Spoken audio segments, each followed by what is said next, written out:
Ajde reci ti, jel ti mene voliš stvarno? Da, ali ja... Da li ti smatraš da ti, sad iskreno pričam, da ti možeš bez mene? U ovom momentu to ne mogu odgovoriti. Ja ti pitam, da li ti, iskreno da budeš, da li ti smatraš sad trenutno ovdje da ti možeš bez mene?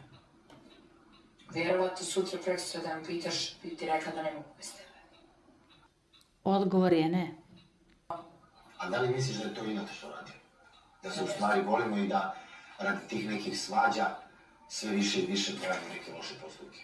Pa zato bi trebali pustiti vreme da se ohlade naše glave. Jel možeš kao čoveka, kao muškarca, da probaš da me poštuješ? Evo oči. I nakon ovog prenemaganja, Luka je sumirao. Dali. Ja ću tebe kao ženu da probam da poštujem. Može. Sada si mi rekla, da li ti meni kažeš da ti mene voliš? Da. Da imaš jake emocije? Da. I da bi te povredilo bilo šta da uradim? Da.